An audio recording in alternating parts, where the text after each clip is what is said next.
तो एपिसोड की स्टार्टिंग में हम लोग देखते हैं नेजो के घर पर, जहाँ पर नेजो कुछ काम कर रहा होता है और उसके आसपास होते हैं नेजो के भाई बहन, जहाँ पर नेजो अपने भाई को पूछता है यानी सुइकिची को पूछता है कि किची कहाँ है, जहाँ पर सुइकिची बोलता है कि वो फादर के साथ एक चीज के लिए यानी एक गेम के लिए बातें कर रहा है, जहाँ पर हमें दिखाया जाता है फादर इस गेम के लिए किची को बिल्कुल मना कर देते हैं और उसके कारण किची को बहुत गुस्सा आता है और वो घर से चला जाता है और बोलता है कि मैं इधर कभी नहीं आऊंगा। और उसके बाद हमें दिखाया जाता है कासिमा के घर पर, जहाँ पर कासिमा लॉन्ड्री पर अपने गार्डन पर लॉन्ड्री कर रहा था और उसके साथ ही होता है उसका चौथा भाई कोतारो। कासिमा कोतारो को बोलता है कि तुम अच्छी तरह से रहना। और इधर में दिखाया जाता है कोतारो जो होता है वो गार्डन के और थोड़ा अंदर चला जाता है और वो अंदर कुछ देखता है और उसके कारण कोतारो फिर से कासिमा को बुलाता है अंदर वो चीज देखने के लिए। और उसके बाद कासिमा भी उस चीज को देखने के लिए अंदर चला जाता है और वो अंदर जाके देखता है कि उधर होता है एक यानी एक छोटा बच्चा और वही होता है किची।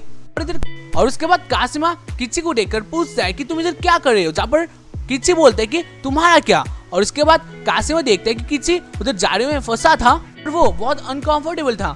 और ये सब देखकर कासिमा अपना हाथ आगे बढ़ा देता है, जहाँ पर किची कासिमा के हाथ पर मार देता है और बोलता है कि मैं इधर ही ठीक हूँ, मुझे कोई मदद नहीं चाहिए। पर कोतारो जो होता है ना वो इधर बहुत दुखी हो जाता है क्योंकि कासिमा को चोट लगी थी। कासिमा कोतारो को देखकर बोलता है कि कुछ नहीं हुआ है मुझे, तुम फिक्र मत करो। और इसके बाद कासिमा किची को देखकर बोलता है कि ये तो बिल्कुल नेजो की तरह दिखता है, क्या तुम नेजो का ब्रदर हो, जहाँ पर किची बोलता है कि हाँ मैं नेजो का ब्रदर हूँ।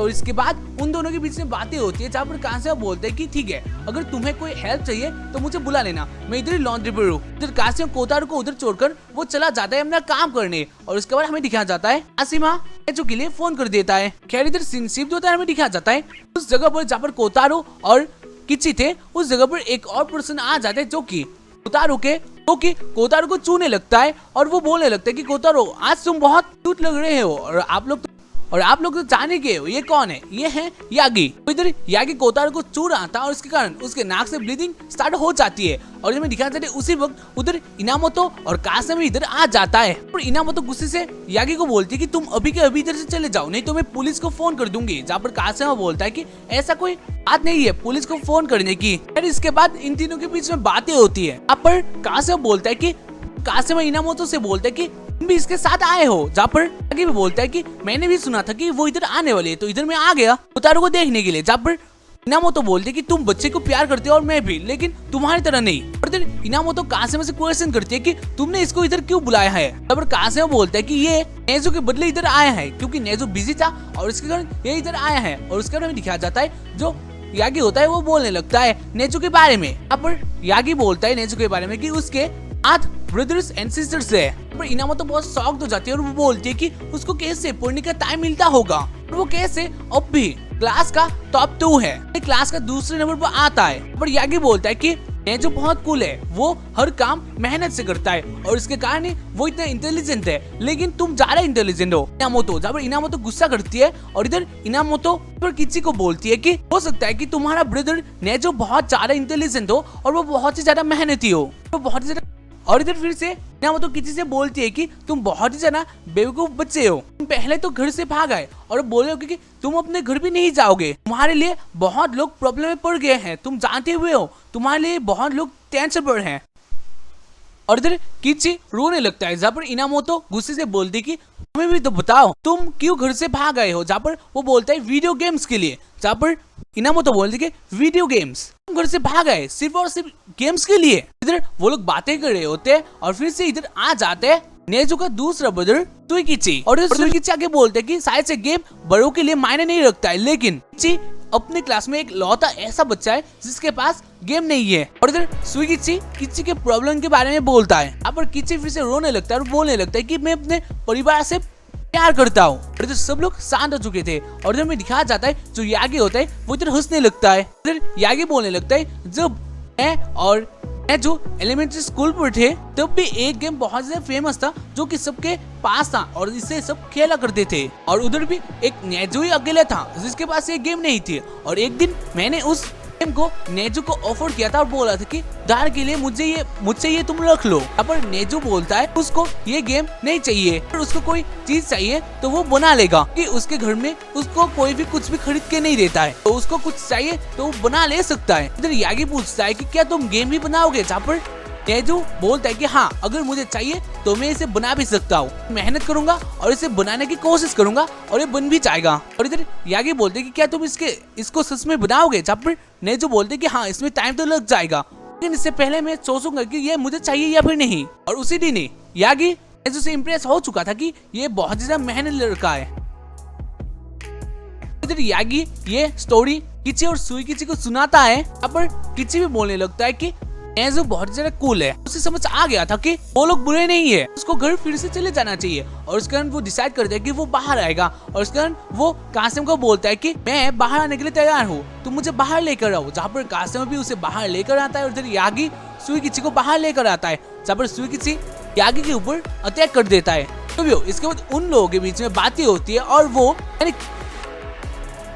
अपने घर की ओर जाने लगते हैं। तभी आ जाता है उधर नेजू के हाथ में बहुत गिफ्ट है, जो कि वो इनामोतो और कासिम को दे देता है और बोलता है कि तुम ये रख लो, शायद से किची और सुईकिची ने तुम्हें बहुत परेशान किया होगा। और किची भी बोलता है इनामोतो और कासिम से कि सॉरी, हमें माफ कर दो। और इधर नेजू भी किची के हाथ में एक वीडियो गेम दे देता है। पर किची बोलता है कि क्या ये वीडियो गेम है? जहाँ पर नेजू बोलता है हाँ, मैंने इसे खरीद कर लाया है, तुम्हारे पापा ने इसके लिए मुझे पैसे दिए हैं, तो तुम घर जाके को सॉरी कह सकते हो। इधर किची बहुत ज्यादा खुश हो जाता है और किची इधर बोलता है कि क्या तुमने इसे बनाया है? और इधर नेजू बोलता है नहीं, मैं इसे खरीद कर लाया हूँ। और इधर नेजू यागी को देखकर समझ लेता है कि यागी ने कुछ ना कुछ तो बोला है। जब यागी को बोलता है कि क्या तुमने सारी बातें बोल दी? जब यागी बोलते है कि मैंने सिर्फ सच्ची बोली है। जब नेजू बोलता है जाते जाते इनमें से सिर्फ आधी बातें ही सच थी।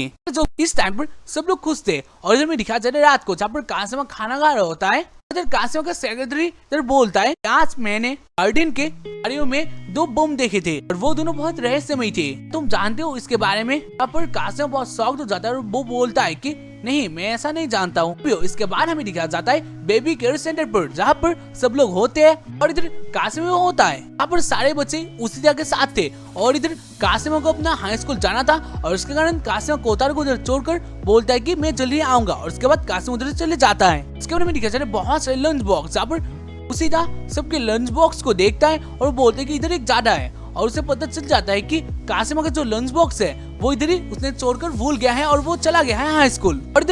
और इधर उसीदा सोचने में पड़ जाता है कि वो अब क्या करे। और इधर में दिखाया जाता है जो कोतारो होता है वो इधर उसेरा के पैर को खींचने लगता है और वो बोल रहा होता है कि मैं इसे देकर आऊंगा कासिमा को। और इधर में दिखाया जाता है सब लोग अपना लंच कर रहे होते हैं, अपने बच्चे अपना लंच कर रहे होते हैं। और इधर उसेरा भी परमिशन दे देता है कोतारो को कि वो अपना लंच कासिमा का लंच कासिमा तक पहुंचा दे। ऐसे भी वो इतना करना चाहता था। और इधर से कोतारो चला जाता है। फिर उसेरा को थोड़ी टेंशन होने लगती है और वो बाहर की तरफ देखता है और उधर से वही पर्सन जा रहा था जो कि मिसेस कावातारी को पसंद करता है। और वो यानी उसीदा एक आइडिया लगता है, वो एक फोटो बंदे के आगे रख देता है, जहाँ पर वो लड़का उस फोटो को देखता है और उस फोटो की तरफ अट्रैक्ट हो जाता है और इधर उसीदा बोलते हैं कि फंस गया। और जहाँ पर बाकी सारे बच्चे भी उसका मजाक उड़ाते हैं। वो फोटो था मिसेस कावातारी का।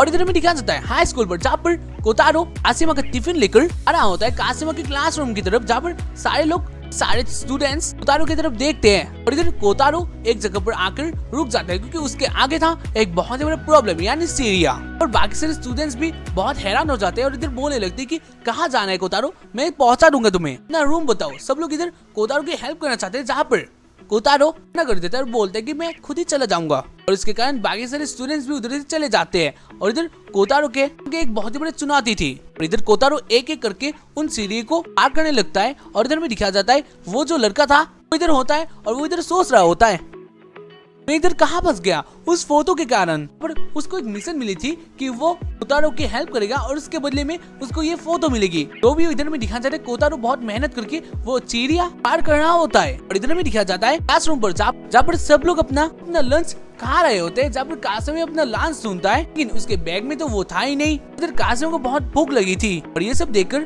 क्लास की यानी एक स्टूडेंट्स की कासिमा को शायद से लाइक करती है, वो इधर कासिमा को अपना लंच ऑफर करती है और वो बोलती है कि मैं डाइट पर हूँ तो मेरा ये लंच तुम खा सकते हो। ये सब देखकर कासिमा के जो क्लासमेट्स होते हैं यानी लड़के वो इधर जल जाते हैं और वो इधर आते हैं और इधर अपने लंच दे देते हैं सारे के सारे। अब कासिमा के पास बहुत सारा खाना आ चुका था। और इधर में दिखा जाता है बेबी केयर सेंटर पर, जहाँ पर बच्चे सो रहे होते हैं और इधर उसीदा सोच रहा होता है कि क्या कोतारो अब तक पहुंच चुका है। और इधर उसीदा कासिमा को फोन करने लगता है कि वो सोचता है कि शायद से कासिमा अपना फोन स्विच ऑफ करके रखा हुआ है क्योंकि वो बहुत पढ़ाकू लड़का है, तो हाँ हो सकता है। और उसके बाद वो इधर फिर से सो जाता है। इधर में दिखाया जाता है कोतारो फाइनली आधी सीढ़ी पार कर लेता है और वो जाने लगता है, लेकिन कोई स्टूडेंट्स आके उसके साथ टकराता है, जिसके कारण कोतारो गिर जाता है और उसका टिफिन और भी नीचे गिरता है और वो टिफिन बर्बाद होने ही वाली होती है, जहाँ पर कोई लड़का अपना हाथ आगे बढ़कर वो टिफिन बचा लेता है, यानी वो खाना